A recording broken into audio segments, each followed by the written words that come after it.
যতক্ষণ না পর্যন্ত আমার বোনের জীবন ফেরত পাবো ততক্ষণ পর্যন্ত আমি এই ব্যাংকেই থাকবো। তবে কি সত্যি সত্যি শেহজাদ খান তার বোনকে খুঁজে পাবে? ঋতুর সাথে কি তাহলে আবার দেখা হচ্ছে শেহজাদ খানের? দর্শক, বলছিলাম দুনিয়া টাকার গোলাম নাটকের 20 নম্বর পর্বের কথা। 20 নম্বর পর্বেই কিন্তু আপনারা দেখতে পারবেন শেহজাদ খান আবার ঋতুদের বাসায় যাবে এবং সেখানে গিয়ে সব কিছু যাচাই বাছাই করবে তার সাথে কি ঘটেছিল গত 7 মাসে।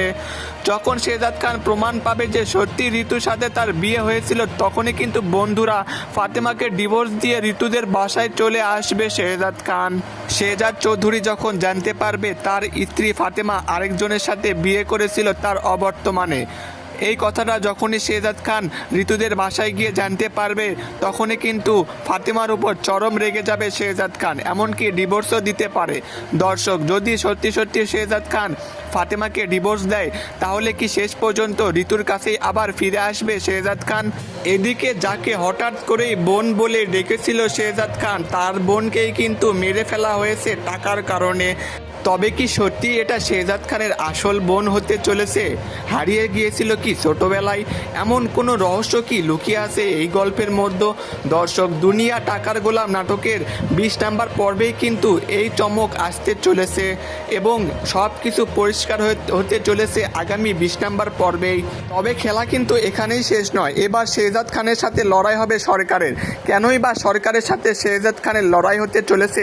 তবে কি সরকারেরই হাত রয়েছে শেহজাদ খানের পিছনে? এমন কি রহস্য লুকিয়ে আছে শেহজাদ খানের সাথে? দর্শক, সরকারের সাথে এবার শেহজাদ খানের লড়াই হবে তার বোনকে উদ্ধার করা নিয়ে। ব্যাংক থেকে যে নকল টাকা দেওয়া হয়েছিল, এই টাকা কিভাবে এলো? এবার সব কিছু রহস্য এবার সবার সামনে আসবে 20 নম্বর পর্বেই।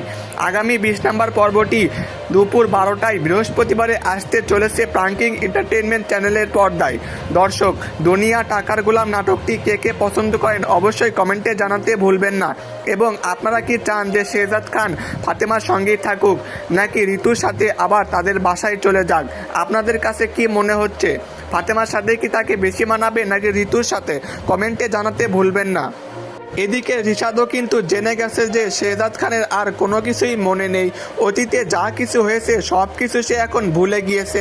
তবে মনে করানোর চেষ্টা চলতেছে, যদি শেহজাদ খানের গত 7 মাসের ঘটনা মনে পড়ে যায় তবে কিন্তু রিশাদের কিন্তু খবর আছে বন্ধুরা। রিশাদ কিন্তু ভয়ে ভয়ে আছে। এদিকে রিশাদও কিন্তু ঋতুর মুখ থেকে যখন শুনতে পারে যে শেহজাদ খানের গত 7 মাসের কোনো ঘটনাই মনে নেই, তখন কিন্তু রিশাদ বেঁচে যাবে, তার ওপর আর কোনো আক্রমণ হবে না। দর্শক, এই ছিল দুনিয়া টাকার গোলাম নাটকের 20 নম্বর পর্বের আপডেট। সবাই অপেক্ষা করুন, নতুন চমক আসতে চলেছে। ধন্যবাদ।